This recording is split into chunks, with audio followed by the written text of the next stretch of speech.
This is Talkin Hoopz, the show that discusses real NBA stories, gives you all the latest rumors, and gets you into heated debates. It's dunks and layups. How many of his points have been jump shots?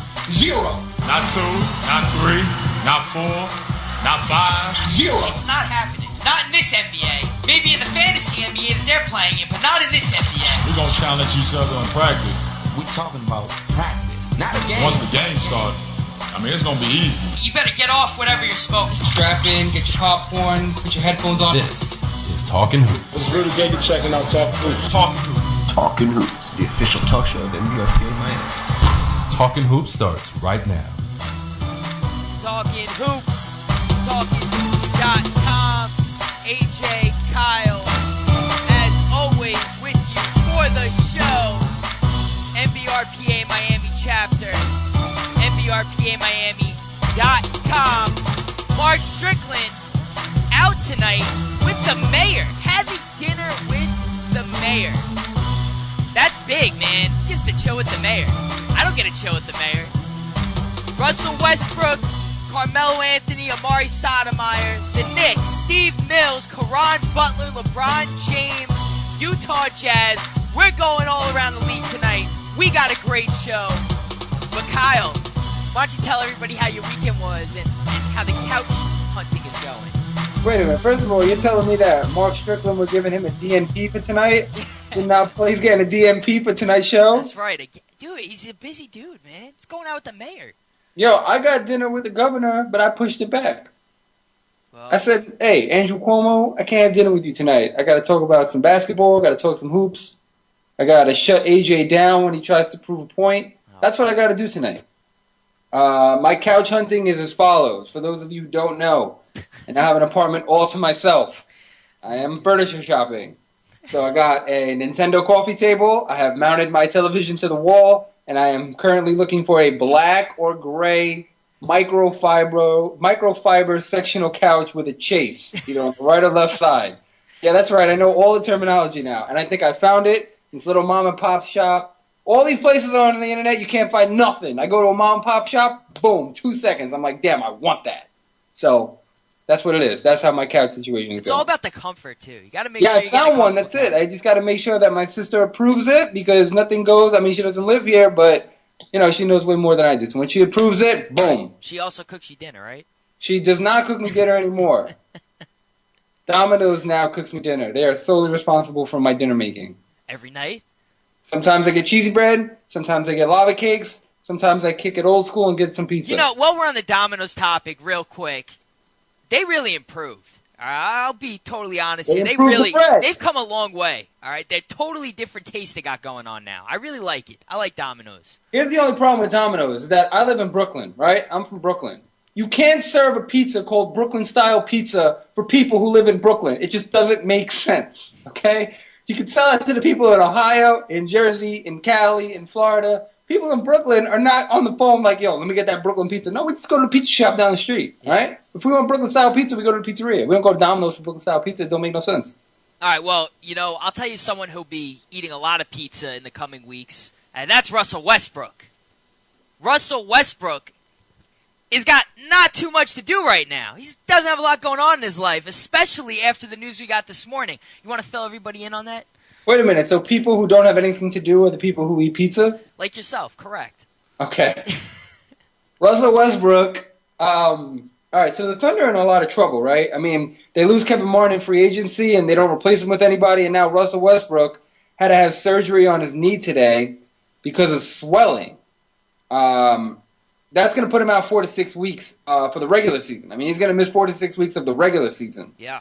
So he can miss anywhere between 12 and 21 games for the Thunder. And the Western Conference, if you haven't been tuning in the past few weeks, we've been harping on this. They are stacked. The Clippers are probably the most improved team, 1 seed probably. Then you still got the Grizzlies. You got the Spurs, the Warriors, the Nuggets, the Rockets. Those are all teams right now on paper better than the Thunder. And then you take Russell Westbrook off this team, they could fall to like 10 games under 500. I mean, I don't know if they'll be able to even win a game. They're not a good team without Russell Westbrook. No. They don't have the I don't even talent this disagree year. with that. I can't even argue that because it's the truth. You got a guy next to Kevin Durant. Who's your third option right now? You don't have Kevin Martin anymore. Who's your third option on this? Who's your third option behind You got Westbrook? Durant, you got Ibaka, and then you have to decide between Cephalosha and Reggie Jackson. Basically, the only way the Thunder come close to playing well in the beginning of the season is if Kevin Durant plays out of his mind and Serge Ibaka plays out of his mind. It's got to be both of those guys to have a shot. They were hoping last year that Serge Ibaka would step up in Russell Westbrook's absence. Right, that didn't happen. And it didn't happen. Didn't happen. They got bounced because of it. Nobody stepped up, and they couldn't get scoring from anywhere else. So now you're looking at a team with Ibaka, Perkins, Cephalosha. Who's going to step it up? It's not going to be Perkins offensively. We already know that. So Cephalosha and Ibaka have to step it up, and they haven't proven that they can take on a bigger offensive role. Like, they're good in their lane. You see, the thing about the Thunder was everybody knew their role, and they played it to perfection. Cephalosha, defensive stopper on the perimeter. Ibaka, defensive stopper on the block. Perkins, rebounding, playing his regular center minutes. And then you had Westbrook and Durant going back and forth and everybody feeding off of them. Now defenses can just key in on that one guy and say, hey, look, somebody else is going to beat us tonight. But it's not going to be Durant. We'll give him his 28 points, but that's all he's going to get. Somebody else is going to step up and put in those points. Now, Reggie Jackson fills in admirably for Russell Westbrook. But I don't know if Reggie Jackson is ready to take that step. He's a young guy. When you have a problem like this, when you're in this kind of situation, it comes down to the general manager of now, do we make a trade? Do we try to do something to the roster? Or do we play this out, see what happens, and Westbrook hopefully comes back? And not only this, he's going to come back, and it's going to take him time to get back into the player that he was. I'm not saying he won't get there, but it's going to take him time once he comes back to the Thunder. He's going to need at least a couple weeks to get back into game shape. He's not in training camp with the team. He's not doing any of that. So he may know chemistry with Durant. Obviously, that's always going to be there. They've played together long enough. They know each other's spots. But I don't think this is going to be easy. And I think that the Thunder really need to look at possible trade scenarios or just see what's available because they're going to need help. And if you fall behind, like you said, the West is pretty stacked right now, especially looking at teams like the Clippers. You really got to do something. You really got to either make a move because if you fall behind like that, you're not catching up. Not in the West. I can easily see the Thunder being a 6, 7, or 8 seed this year. Not just to begin the season, but to end the season as a 6, 7, 8 seed. Right, but now you have to play a top seed team in the West in the playoffs right away. And I don't know if you want that. That's why I'm just not happy with on the road. Their makeup of their team right now. They let Kevin Martin go. That was stupid. I don't know what they were thinking. They couldn't afford him. Regardless, even Kevin Durant was like, what are we doing? Why can't afford him? What do we? Yeah, but that's what I'm saying. I don't like the makeup of this team right now. And honestly, the Perkins contract is killing them. That's really what this comes down to right now. The Perkins contract is destroying that team. Perkins contract, and look, Serge Ibaka is a defensive player of the year candidate like every year, and I get that. But this is his contract. Over the next 4 years, he's making $12 million per year.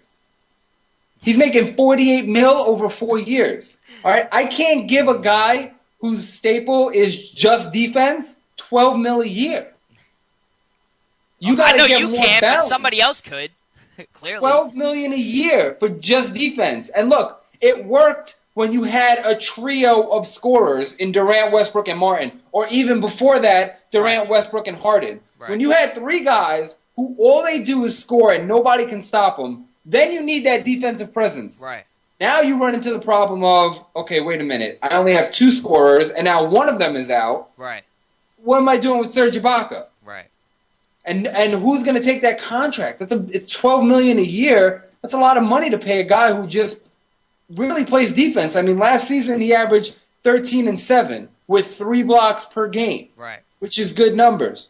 But his career highs are only 9 and 7. So his career numbers, he's not even averaging double-digit points. Right. You know, in the postseason last season, he scored less points per game. He only averaged 12 points per game in the playoffs. Right.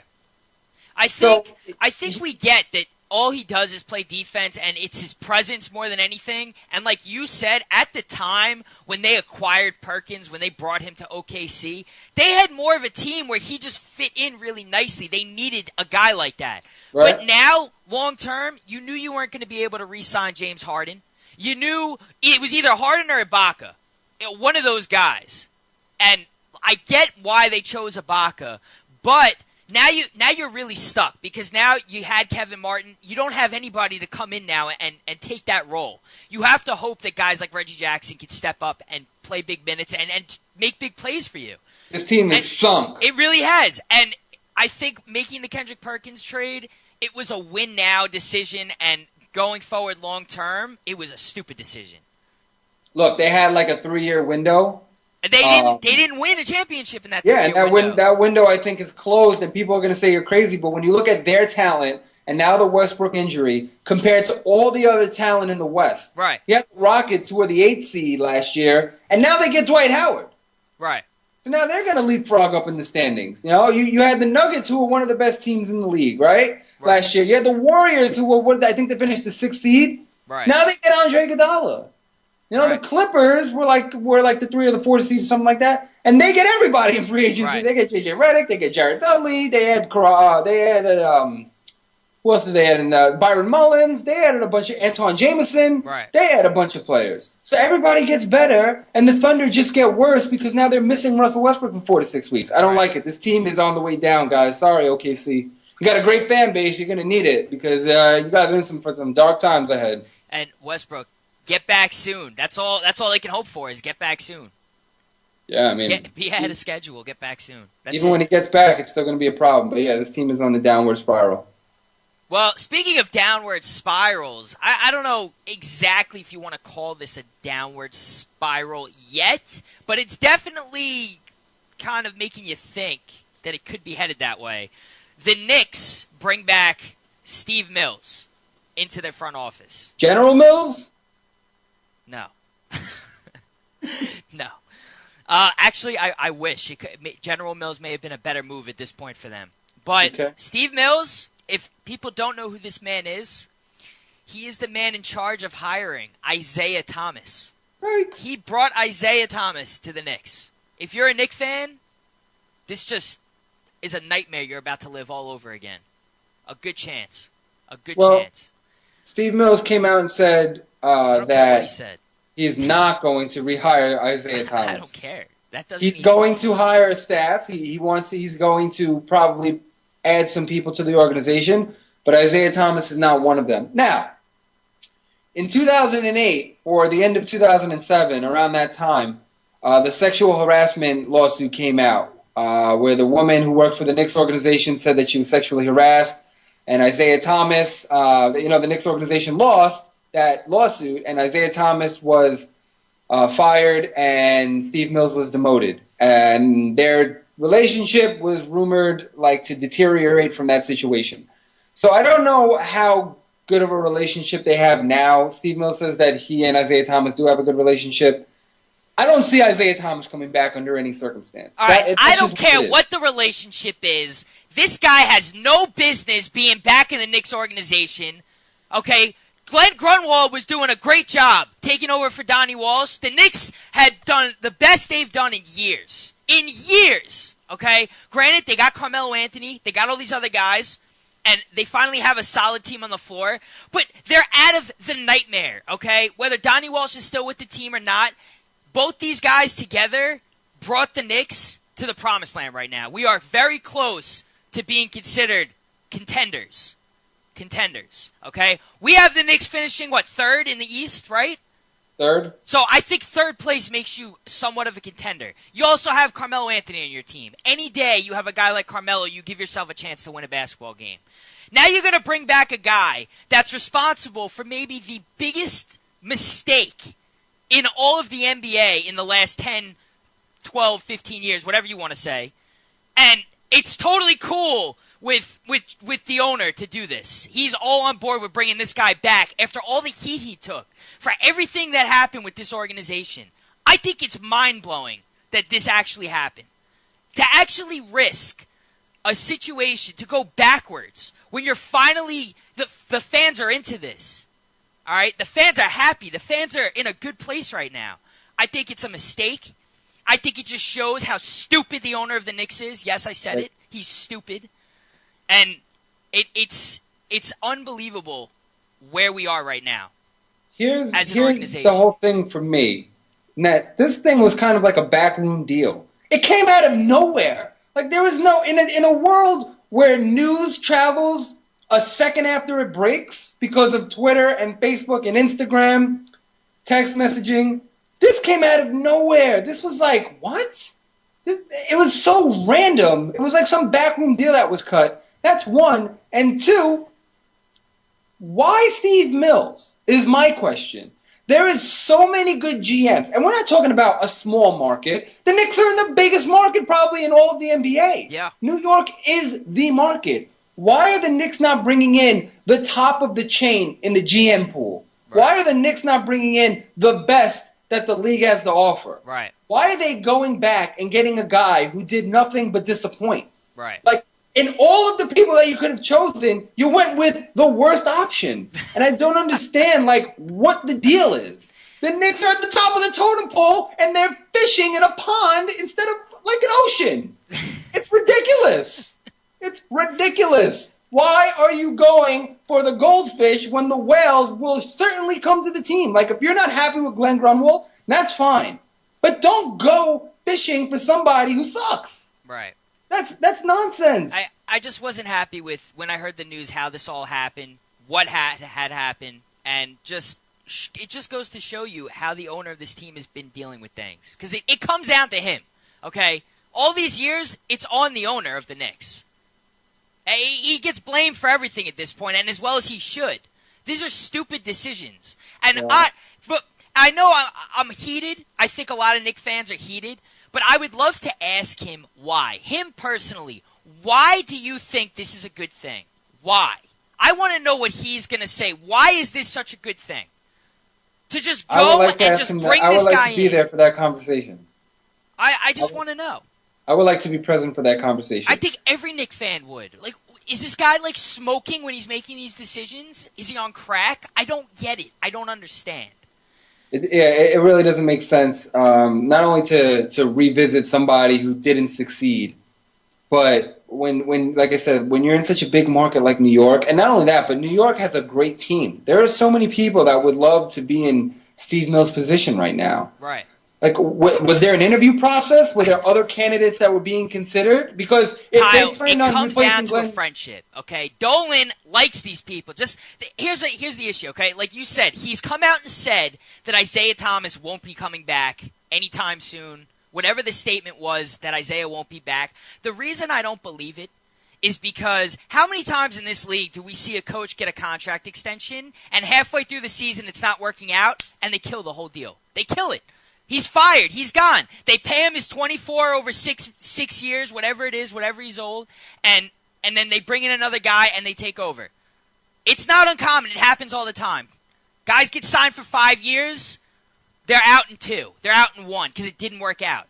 And the organization loses money. Dolan doesn't care how much money he loses. What does that have to do with Isaiah Thomas, though? Because what I'm saying is with Steve Mills, he says Isaiah's not coming back.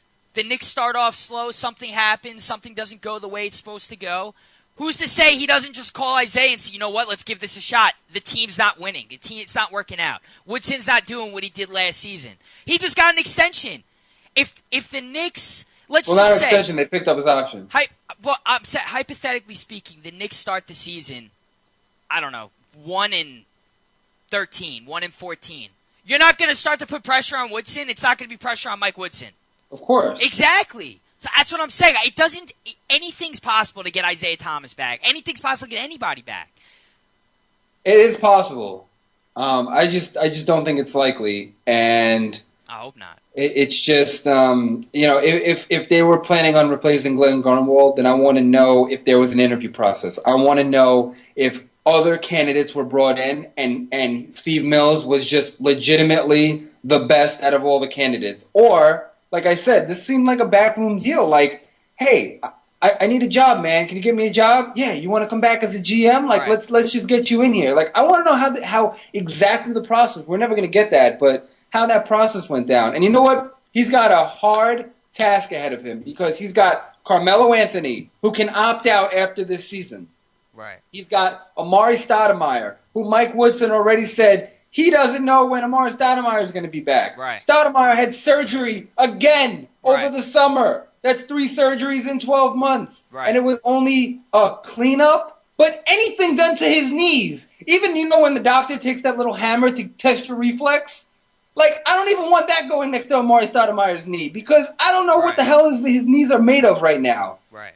Anything that happens to Stoudemire, I'm afraid of. So now you got Stoudemire who's hurt. You got to balance 2 more years of his deal that he had $100 million on. Yeah. Melo can opt out after this season. You got J.R. Smith, who just had knee surgery over the summer and is already going to be suspended because of marijuana. Right. You got those 3 things. Not to mention chemistry issues at the wazoo because these guys haven't played together. You got Tim Hardaway Jr. who's new, Bino Udrih who's new, Andrea Bargnani who's new, Metta World Peace who's new. Right. These are all new pieces. How do they fit? There's so many question marks with this team, There always and is. you just add to it by adding a question mark in the front office. Right. And I just want to finish with one last thing about Steve Mills. Watching him during media day, watching his announcements and what he was saying, I can't believe that this guy was talking about how he's thankful for coming back to the Knicks and that when he was originally with the franchise, those were his best years. Those were his best years. He said that. He said that. Are you kidding me? How do you not hate this guy? I mean, how do you not? Hate is a strong word, but how do you put up with this? Those were his best years. He summed that up as his time in New York. That was his best year. Those were his best years in the NBA. His time with the Knicks. A sexual harassment case, the biggest mistake hiring Isaiah Thomas, making bad trades, bringing on terrible contract signings, and just literally destroying a complete organization and missing the playoffs year after year after year. And those were your best years? Are you kidding me? Honestly, like, I'm so angry. Like, there's so much anger because people that are so passionate about their sports and teams, and they sit and they watch a team lose for so long, and you finally see the light at the end of the tunnel for the first time in God knows how long. And it's just basically starting to close again. For no reason at all. For no reason at all. For stupidity. It's just very frustrating. And I just wanted to just knock that this guy was here saying that those were his best years. That's crazy. That's mind-blowing. It really is. The whole situation is. And clearly, I know I'm really heated about this, but you could see as a fan, as a Knicks fan, Isaiah Thomas really messed things up for the Knicks. He may have been a great player back in the day, and I have the utmost respect for him as a player. One of the greatest of all time. But as a general manager, as president of basketball operations, as a coach, as everything, it was the biggest mistake for New York. The biggest mistake for New York. The only bright spot was David Lee. That was the only thing I could say thank you, Isaiah Thomas, was David Lee. Because that was the only thing he had working for him, in my opinion. That was it. Look, they had some good drafts under him. They got Nate Robinson, they got David Lee, Wilson Chandler, right? Michael Sweetney was supposed to be something good. They got Trevor Ariza. Yeah. They were able to scoop up some good players. They got rid of Trevor Ariza, so it doesn't matter. It doesn't matter. They were able to bring in some good players, and obviously none of them are with the team anymore. But the bad definitely outweighs the good. And like I said, the Knicks have a ton of questions with Amari Stoudemire and Carmelo Anthony and J.R. Smith. So it's going to be an interesting season, and Mike Woodson certainly has his cards, all scrambled in his deck. He's got his work cut out for him. He does. And when you're talking to your franchise player and you're basically asking him, are you okay with this? Are you okay with that? And a guy like Carmelo Anthony, okay? And he seemed to be on the same page with Glenn Grunwald. They seem to have a pretty good relationship. Okay, last season they would talk, even at last year's media day. They were on the same page. Melo had trust in the organization to get things done. Why are you going to risk that? Now he's going into a season where this could be it for him in New York. Okay, that's a real possibility. Okay, despite that, yeah. Is his heart in New York? Does he want to be here? I'd like to hope so and think so. But he's technically going to be, if he opts out, a free agent. Okay? And unless they get him a contract extension and get that out of the way during the season, if the Knicks aren't in a good place, the first thing is going to be pointed at the new general manager. First thing, it goes right to the front office. Well, this whole thing of Melo going to the Lakers, that needs to die. Like, I feel like there's like 2 or 3 reporters, like writers out there that just keep pushing this idea down people's throats. It's like, so what if Melo and Kobe are friends? Like, everybody in the NBA is friends. Like, all these guys talk to each other. They go to each other's weddings. They make toasts at each other's weddings. Who cares if they're friends? That doesn't mean that Melo is going to join Kobe in L.A. Is Chris Paul in a Knicks uniform right now? No. Exactly. It's like, look, if Melo goes to L.A., he has 1 to 2 years with Kobe Bryant, and then he inherits the Lakers in a rebuilding situation. Bringing in all new players, all new talent, once all that salary cap is cleared. He goes into like a similar situation. You know, he's with the Knicks now. Right. In 2 years, Amari Stoudemire's contract is going to be off the books, and next year they could probably even trade him because it's an expiring contract. Right. So you can deal Amari after next season if you want to. Why leave the team that you forced to trade to go to another team that's going to be in rebuilding mode in about a year or two? Right. There's no sense. They're going to have a ton of money, so they're going to be bringing in a lot of people in like a year or two. But at the same time, you know, you got to figure out how all the pieces work. I mean, Miami had the best team in the league when they first came together, but they lost to Dallas, you know. Right. You got a whole team with you. You got the whole chemistry thing going. There's no need to leave the Knicks. And I feel like it's the same people. It's like every week you get this random floating article about a new angle of how Carmelo is going to end up in L.A. Right. He's best friends with Kobe, or they're going to have all the salary to trade him, or this is going to force Melo out of New York. It's like, nah, stop. I'll tell you one thing. I think that something that is going to end up keeping Carmelo Anthony in New York is the rivalry that's really building between Brooklyn and the Knicks. Okay. There's no rivalry. I really think there's a rivalry. There's a lot of exchange in words. They were the most exciting games to watch last season. As a fan, I never used to have a problem with the Nets. As a Knicks fan, I never hated New Jersey. The way Brooklyn conducts themselves, the trash talking and the owner, the way he does things. Look, it's cool for the sport, but it just riles up the fans. I'm telling you, this season... It's all fabricated rivalry, though. It is. The Knicks and the Heat rivalry wasn't an exchange of, like, talking. Right. Their rivalry was boom, on the court. Boom, on the court. Right. Flagrant foul, technical foul, fights, Jeff Van Gundy at the bottom of a pile. Right. That's a real rivalry. I don't want to hear Paul Pierce on ESPN saying we're the Kings of New York. Like, I don't need to hear that. I would like to see a rivalry on the court, not develop in the media. You had some issues with Garnett and Melo last season. They got cleared up. I'm just saying, these guys, they don't necessarily like each other. Paul Pierce has always hated the Knicks. He's a Knick killer. He's made that clear over his career. He does not like the Knicks. Now he's playing for Brooklyn. He says what he says. I would not be surprised if on the court this season we start to see some flagrant fouls, some technical fouls, some guys meeting guys after the games and all that crap. It would not shock me, okay? It would not shock me one bit. I just think it's fabricated. Like this Melo Garnett thing, that happened in Boston. Paul Pierce was on Boston as a Knick. You know, you can't come to Brooklyn and start claiming Brooklyn, you know? Right. He played for Boston for how long? 14 years or whatever it was? His whole career. You can't just come to Brooklyn and claim Brooklyn. Like, you can't come to Brooklyn and claim New York. Nah. You're only going to be, you're a lease, brah. You're a lease, Pierce. They're renting you. You're not coming here to represent Brooklyn on your chest. You're only here for 2 years. Right. 3 years max, you know? Right. Garnett, you're a rental. Like, you guys are rental players. You're not Brooklyn, okay? And I'm talking from Brooklyn, all right? You're not Brooklyn. So don't come in the media and be like, yo, Brooklyn runs New York. Nah, you're not Brooklyn. Just because you wear it doesn't mean you're about Brooklyn, you know? It's like, I hate that. You're a Boston Celtic player. You now play for the Nets. Just play for the Nets. Right.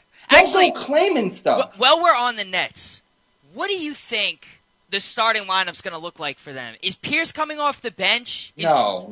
So it's going to be what everyone thinks it's going to be. Wow. Duran. I don't like that. Aaron Williams. I don't like that. Joe Johnson, Paul Pierce, Kevin Garnett, Brook Lopez. You got them for a reason, not to come off the bench. I hate this. And look, I just said what I said about Pierce, but at the same time, he's a great player. Kevin Garnett, he's a great player. They're not going to bring these guys off the bench. Jason Terry will maybe be the sixth man. Maybe Karolinko will be the sixth man. We'll see how that plays out.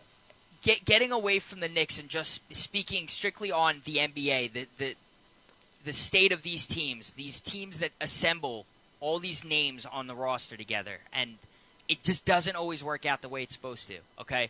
Especially when you have that many guys. It didn't work in LA. And they're like, well, everyone was like old in LA. Well, Pierce and Garnett are not like young guns. I don't know why people keep saying like it's different in Brooklyn.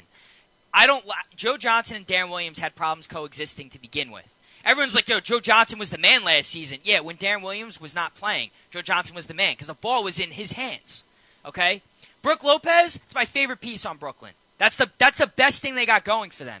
I like the addition of Garnett adding to Brook Lopez to make him a tougher player, to teach him on defense how to be a better defender, how to grab more rebounds, how to play with that intensity every night and not be a little baby sometimes. I like that, okay? And right now I think currently in the NBA, with the health, with everything, I think Brook Lopez is the best center in the league right now, especially with the biggest upside. No, Roy Hibbert is better. Come on, you can't get. All right.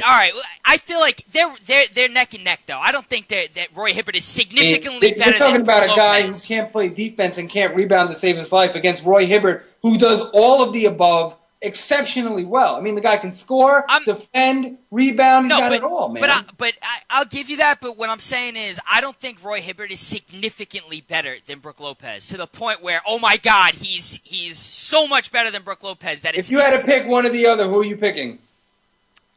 I'm more of an offensive guy, so I'm going with Brook Lopez. I like his potential too. He could shoot outside. I like Brook Lopez's game. You know, I never used to like Brook Lopez until last season. I really saw something that this guy, I think Garnett's really going to help him in that aspect. I think he's going to be a better player with Garnett. I really think so. I just don't like Joe Johnson, Paul Pierce, and Darren Williams. I just don't see it.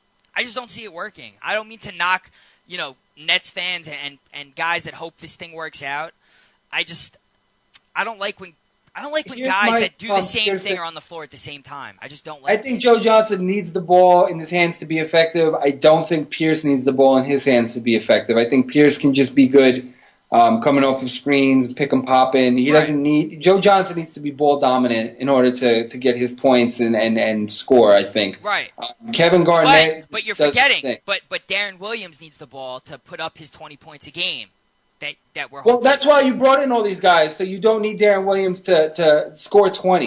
But he's not a guy that's going to pass first. Until I see that, this is not a guy that's going to get you 12 assists. Well, on this team, he has to be. You can't be a ball dominant point guard on the team. There's a lot of things that have to happen. Look at the Lakers last season, okay? In order for the Lakers to have been successful, the way people envisioned it, it didn't go the way it was supposed to, okay? They were supposed to be dominant inside and kick out the shooters, and Kobe was supposed to be Kobe. That didn't happen. Not once. Not with either coach. That didn't happen. Okay? That was a total mistake. That turned out to be a complete bust. Guys that need the ball that are known for being dominant with the ball. Darren Williams, like you just said, he has to be a pass-first guy. I don't think he's going to be. I see him taking more last-minute shots than Joe Johnson. You got to remember, Joe Johnson, he hit those last-minute shots when Darren Williams was injured. I think he did it once when he was healthy. Well, he's got to make sure that he gets people involved because you have so much. You have a lot of talent on this team. You know, we mentioned the starting five, but they also have Jason Terry and Andre Karolinko, off the bench. Right. They have a lot of guys on this team. You've got to be able to distribute and get everyone involved, get everyone touches. I thought you weren't a Jason Terry fan. I'm not a Jason Terry fan. Oh. But he can ball. I'm not going to deny that he can't ball. He can play, but he's good at basketball. I'm not going to deny that. I see on the Nets bench. Why bother? We'll just get into more trouble tomorrow? What's that supposed to mean? Oh, nuts. Sassy is brought to you by the Ad Council and the ShelterPetProject.org. Remember, adopt. My dream is to become a mechanical engineer. My dream is to be a ballerina. My dream is to be a veterinarian. I want to want to be a chef, truck driver, a teacher, A shoe designer. professional skateboarder. But right now, I'm just a kid. just a kid. I'm just a kid. I'm just a kid ready to be adopted. Ready to be adopted. I'm just a kid ready to be adopted. For the facts about adopting a child from foster care, contact the Dave Thomas Foundation for Adoption. Hey guys, this is AJ. Want to talk more hoops? The greatest show in overtime. Check out TalkinHoops.com. Catch you on the rebound. Welcome back to Talkin Hoopz. About 15 players in the team. 14 get along. Now here's a guy who likes to dunk on his 8.5-foot ring. Take it away, AJ. And we're back, Talkin Hoops, TalkinHoops.com. AJ, Kyle, still hanging with you. Little technical difficulties on the break, but we are back and getting back into the conversation. LeBron James, MJ, Miami Heat. Could Jordan really have beaten this guy back in the day, Kyle? Jordan beat LeBron James in his prime? Could he? No. Yo, LeBron is the man. All right? Jordan is the best all time. Absolutely. And maybe on a team, I take Jordan. One-on-one, LeBron is too big. He's too strong. He's too fast. He's a defensive candidate of the year, like almost every year. I think he would definitely have no problem swinging with Jordan when Jordan's playing. You know, when Jordan's trying to score. And I don't see how Jordan could stop LeBron. He's like a freight train to the basket. Right. You can't stop that man. And now he's been working on his shooting. He's a better shooter. He's working on his free throw shooting. That's like the last element to his game. It's like free throw shooting and the 3-point ball. Right. He can play multiple positions. He's like Magic in that regard. He can play point. He can play shooting guard. He can play the 3, the 4. They even had him play the 5 sometimes. Right. I love Jordan. He's so good. I mean, he's so good, right, in his prime. But LeBron he's just a different species. Right. Jordan is the best human. LeBron is the best, like, just species. You know? I don't know how else to put it. Now, LeBron's doing some work over the summer as well, trying to improve his game, as all great players should. Like me? Carmelo. All great players should. Yeah, like you, Kyle, White Owl. The White Owl is always working on his game. Oh, God. All right? With the ladies. That game I'm always working on. Yeah? I'm working on my free throw shooting with the ladies, all right? Trying to up my percentage here. How's that going?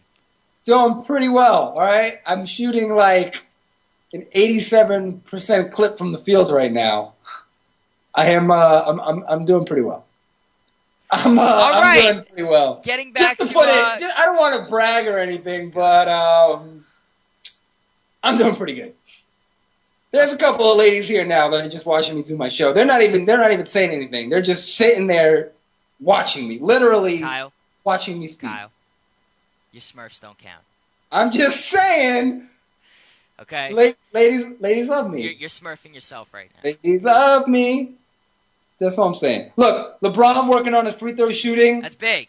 It's huge. He wants to shoot 80% from the line. He's been putting up 150 shots a day from the free throw line after his workouts.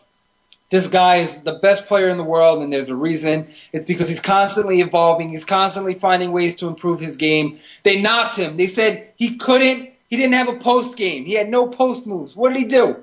He went to work out with Akeem Olajuwon in Houston. Now that man is unstoppable in the post, right? They said he can't shoot three-pointers. Guess what? He was knocking down threes all year last season in Miami. Now he's shooting free throws. He's the highest he's ever shot, I think, is 78% from the line. He's looking to shoot 80%. When you hear guys like this working on their games at the level of play that LeBron plays at, the type of player that he is, and he's working on weaknesses, that makes me go back and say, you know what? Maybe the Heat can do this 3 times. Maybe they do have it in them to be the world champs again.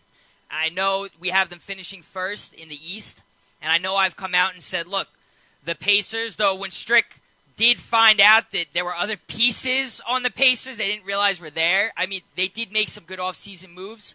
But like I said, when you see guys like LeBron working on their game and working on their weaknesses, you have to think now that, you know what, the Heat may be the team to beat again. They might be that team to beat again. They may be able to pull off 3. Definitely that team to beat again. I don't care about Wade's health. when you have LeBron James on the team, anything is possible. He took a Cleveland Cavaliers team with little to no talent in terms of guys. You know, you look at the teams that go to the finals now. Who is it? It's teams with 3 or more superstars, right? I mean, the Heat, the Thunder. When the Mavericks won, they had a bunch of guys. They had Dirk Nowitzki playing at the top of his game. Did he win the MVP that year? I mean, I know he won an MVP. They had Jason Kidd at the high. You know, they had all these guys. Teams that make the finals are teams that have 2, 3 superstars. Right. He took a Cavs team that had almost no superstars on the team. You could say Mo Williams, he subbed in for an All-Star game. You know, he filled in when a guy couldn't make it. Right. That team had nobody, and he still took them to the finals. He did. When you have LeBron James, anything is possible. Okay? If the aliens, if the Monstars had LeBron James talent in Space Jam, Jordan doesn't win that game for Bugs Bunny in them. Okay? If LeBron James had his talent zapped by the Monstars, they beat Jordan. LeBron is giving the Heat a really good chance to just three-peat just because of a guy, his caliber. He's just amazing, okay? And he's going to be able to really – he's got a good shot to three-peat here. He really does. I didn't think so last week. I really didn't because I just like you said, the East got better. I just like what other teams did. But when your superstar players are getting better and you're not necessarily adding pieces, I just think that gives you a good chance. So – I may be jumping on the bandwagon with you guys and saying the Heat are the team to beat. So, wow. Congratulations. Wow. Man, you flipped on that pretty quickly. Jeez. The Pacers, they're gonna be better. I didn't want to admit it, but man. I didn't want to admit it.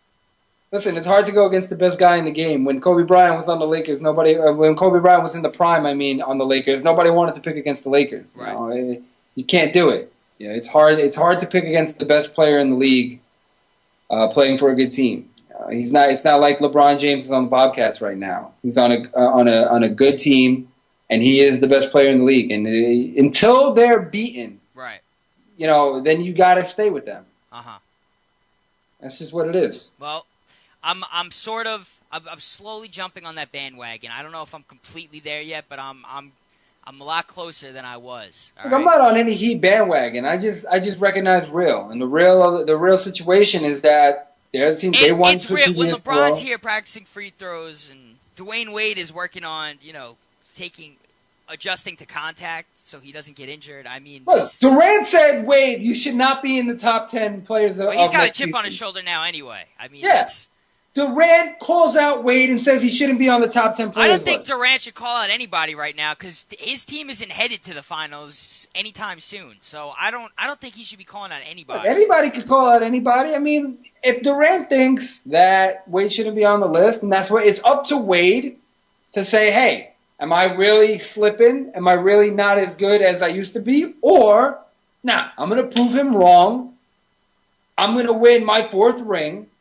And I'm gonna put in work this season. I mean, this is just stuff to look forward to, though. This is just more headlines feeding into this season. I'm excited for this season. I really am. This, like you said, the East got better.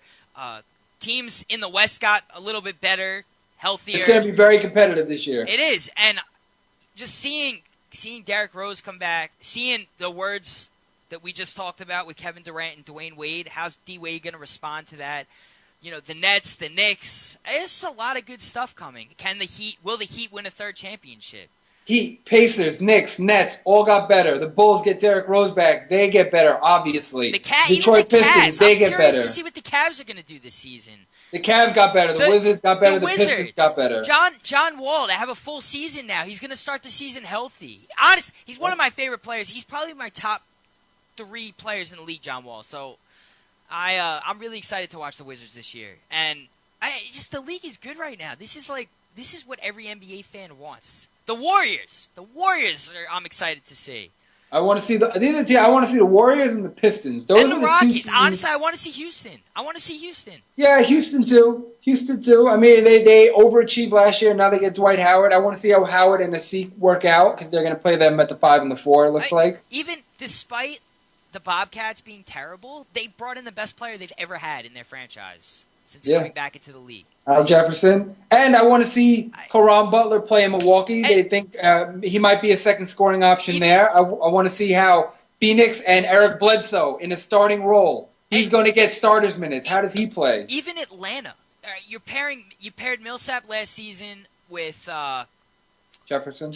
Jefferson. You had before that it was Millsap and Boozer. Now it's Millsap and Al Horford. I like even Atlanta. I'm not saying they're going to be amazing, but like how they respond to this. New coach post Josh Smith. I'm curious to see how that works. Detroit. We talked about Josh Smith now in Detroit. Brandon Jennings in Detroit. You friggin' love Detroit.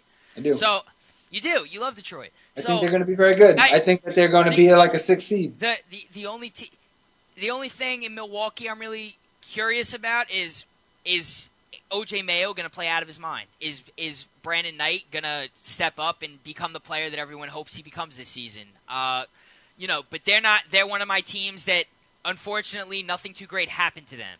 It kind of is what it is with the Milwaukee Bucks. They got some good building blocks going forward. Their future, I guess you could say, looks bright, sort of, kind of, but they're one of the teams I think that either they didn't get any better or worse. I don't really think anything changed with that team. Yeah, Milwaukee, I'm not so. Because I do want to see, like I said, I do want to see Eric Bledsoe with starters minutes. I want to see what he can do. He's probably the most improved player. That's Phoenix. That's what I said. Oh, I thought you were just because I was talking about the Bucks. I thought. No, I know. I kind of transitioned. Okay, to Bledsoe and okay, that's cool. I was like I said, I really want to see Eric Bledsoe. Look, he can win most improved player. Just want to see Eric Bledsoe. Period. Forget what he could do. I just want to see Eric Bledsoe's the man. Just go to Google and type in Eric Bledsoe. You can see him. He's the man. He's the man. I could do that too. I could Google. They call him Mini LeBron. I know this. They call him Mini LeBron. I'm a fan. Look, it's going to be very competitive. It's going to be very good for the teams that are not good. Sorry, it's going to be very hard to get wins. But hey, there's always the NBA draft. The next year's NBA draft is stacked, or it should be if everybody who's supposed to declares for the draft. And David Stern's not and Sterny boy is out. That's it. So we're gonna be bigger than David Stern. The league might get Talkin Hoopz, baby. Yeah, we'll see. It's gonna be very good. I can't wait. I'm excited. Yeah, I'm pumped. And then another team we wrapping up the show here. Just want to touch on the Utah Jazz. We never talk about Utah. We do never talk about Utah. But I feel like there's love a reason. Right now. Utah is Jazz fans showing you some love. It's kind of like them and the Timberwolves. I think are two teams that are up in the air in terms of how are they going to be? Are they going to be a good team? Are they going to be a bad? They just missed the playoffs last year. What can we expect from them? That's the big question mark. We can hope that Trey Burke's game carries over into the NBA. And he plays at a high level. He starts making jump shots. He starts dishing the ball the way it's supposed to be. If he's their starting point guard, they've pretty much given the keys to this guy. Look, they got a young team. They've got Derek Favors, Eames Cantor, Gordon Hayward, Trey Burke, Alex Burks. I like Favors. I still think Favors has the potential to be an Andrew Bynum-like player. No, I'm telling you. I mean, Bynum was a starting center on a championship team. I don't know if Derek Favors is a starting power forward on a championship team. I want to see. Can he develop into one? That's what I'm saying. I didn't say this. I didn't say this year. I didn't say he was going to be Andrew Bynum. I said he has the potential to be Andrew Bynum. Right, but how long does a guy have potential for? Well, he's going to get his opportunity this year. That's for sure. Derek Favors, he's entering his 4th year in the league. Right. So how long do we say this guy has potential until it's time that he starts realizing it? Probably this year. Right now, right? I mean, 4th year, going into his 4th year? Yeah. It's kind of like make or break now. Well, he's going to be it's going to be a go-to option this year for him. He's going to be playing more minutes after the trades and losing Jefferson and Millsap. I mean, this is like a guy here that's going to definitely get more production, more playing time. So I have high hopes for him. But like you said, the Jazz are an interesting team, and I think that obviously they're not going to make the playoffs, but they may have a chance to overachieve and show people that they can be competitive and their future could be bright. Like a lot of other teams in the league, their future could be bright. Right. So that's my take on Utah. That's what I mean. It can go either way with this team. They could be good or they could be really, really bad. Right. I don't know about them until I see them on the court. Well, we're wrapping up the show here. We got Utah. That was our love for you. And, Thank you. And there we go. I don't know what's going on tonight, man. Too much stuff. Too many things happening. Throwing a couple back today. I didn't drink my Pepsi. The beginning of the show, it sounded like I drank. Alright, Talkin Hoopz. TalkinHoops.com. AJ, Kyle. Mark Strickland out with the mayor tonight. He'll be back next week. NBRPA Miami chapter. National Basketball Retired Players Association Miami chapter. NBRPAMiami.com. Check them out. For AJ, for Kyle, for everybody at Talkin Hoopz, our million employees. Catch you on the next one.